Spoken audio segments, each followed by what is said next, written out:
بسم الله الرحمن الرحيم والصلاة والسلام على أشرف المرسلين.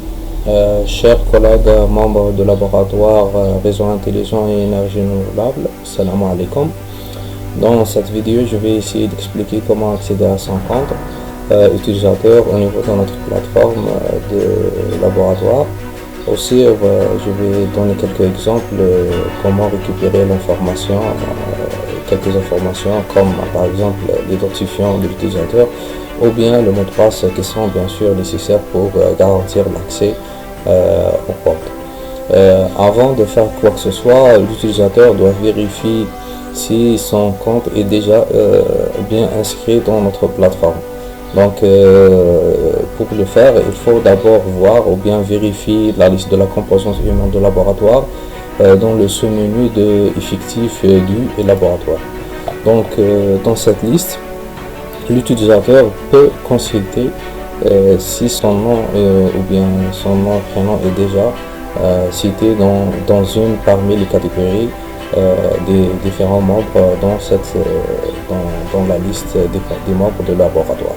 Donc par exemple ici on peut vérifier si l'utilisateur est un enseignant-chercheur et déjà cité, est un enseignant-chercheur hors établissement, ou bien si c'est un doctorant, il peut voir son nom ici si son compte est déjà créé sur la plateforme. Sinon, donc il doit contacter directement le directeur de laboratoire ou bien le directeur adjoint pour lui créer un compte et associer et envoyer les différentes informations concernant l'accès à son compte.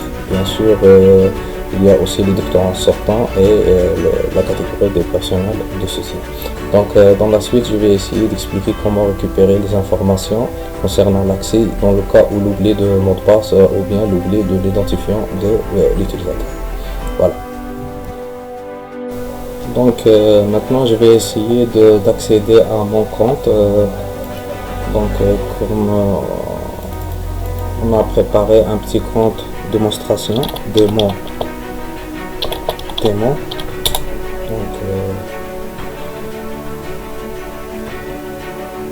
On n'a pas pu accéder à ce compte, donc il y a un problème apparemment dans le nom d'utilisateur ne correspond pas au mot de passe ou vous n'avez pas encore un compte. Donc puisqu'on a déjà vérifié dans la composante humaine l'existence de notre compte, donc alors il y a un problème dans l'identifiant ou bien dans le mot de passe. On va commencer par la vérification de l'identifiant.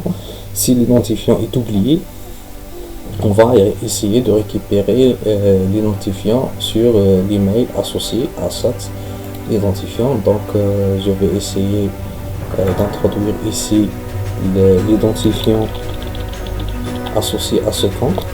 Donc j'ai mis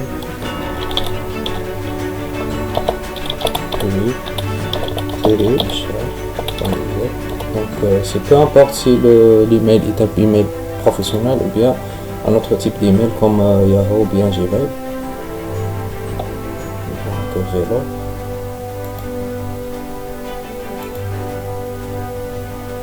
Donc c'est juste pour la vérification.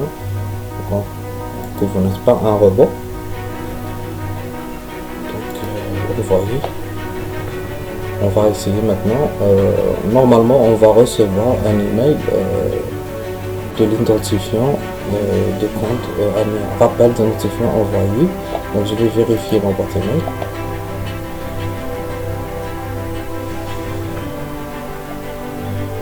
Donc, la boîte email associée au compte démo. Donc, votre identifiant, voilà. Donc l'identifiant, c'est bien démon, ok. Donc voilà, donc l'identifiant c'est bien démon. Donc on passe à la deuxième étape directement pour récupérer notre mot de passe. Donc mot de passe oublié. Donc de la même façon. Donc, et bien sûr bien la même adresse email. La vérification. Donc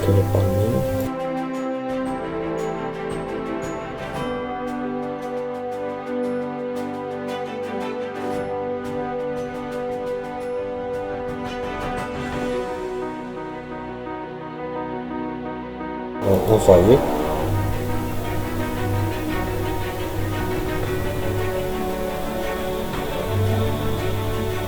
Donc toujours un email a été envoyé à votre adresse email, donc je dois vérifier toujours donc ma boîte.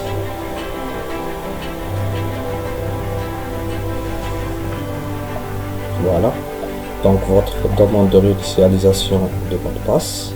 Normalement je dois récupérer un code de vérification. En utilisant ce code, je peux réinitialiser mon mot de passe. Je ne sais pas si j'ai bien copié le code. Donc ici, l'identifiant qu'on a vérifié, c'est bien devant. Le code de vérification est envoyé. Très bien, donc maintenant je peux choisir un autre mot de passe, donc démonstration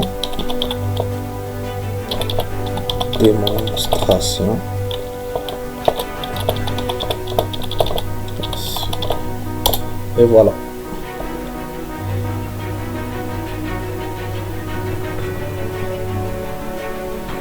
Donc mot de passe réinitialisé, donc je peux accéder maintenant.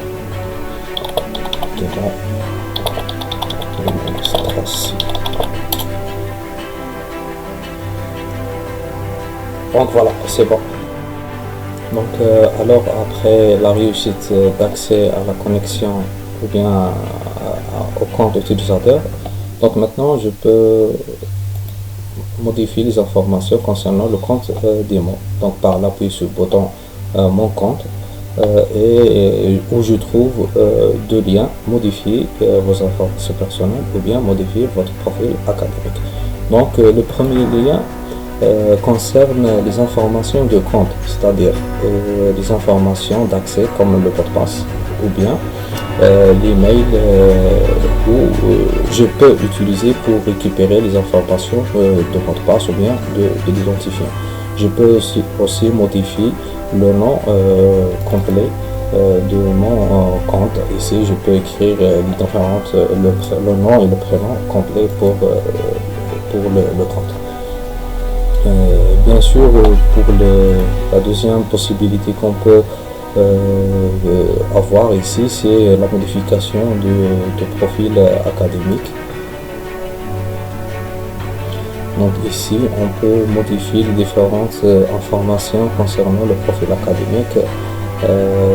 Ces informations sont bien des informations nécessaires pour le bilan d'activité demandé par notre direction générale des JRHDT. Donc ici on peut modifier les différentes informations comme le genre, nom, prénom, en français, en arabe, bien sûr la date de naissance ici. Bien sûr, de préférence on doit choisir en utilisant le calendrier, le dernier diplôme, magistère, par exemple master, on peut choisir master, ou un doctorant, master, l'année d'obtention de ce diplôme, 2010 par exemple, et doctorant, le dernier grade c'est doctorant. Donc ici ce champ là est très important parce que la valeur de ce champ a un flux direct sur d'autres champs. Par exemple, si on choisit ici par professeur, donc on ne peut pas remplir le champ encadreur. On ne trouve pas un champ pour encadreur pour remplir l'encadreur. Par contre, ici si on choisit doctorant, maintenant on peut remplir le champ encadreur. Ici on peut choisir ou bien modifier le champ encadreur à maximum. On peut corriger les erreurs. Okay.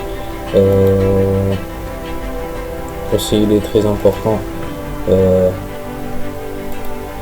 c'est-à-dire de choisir le cadreur ou bien le nom d'encadreur parmi la liste si l'encadreur est un membre dans notre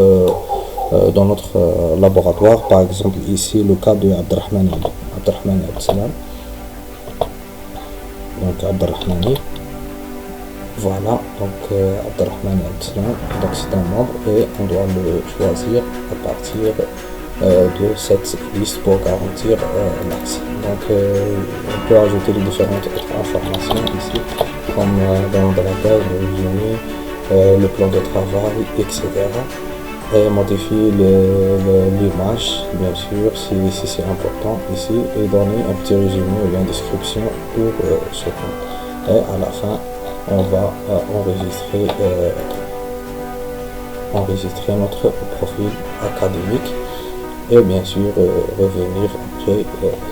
Donc on doit attendre la vérification si l'opération a bien passé. Très bien, donc les informations sont bien enregistrées, donc et comme ça on peut revenir à notre profil et vérifier ce profil dans la composante humaine, par exemple.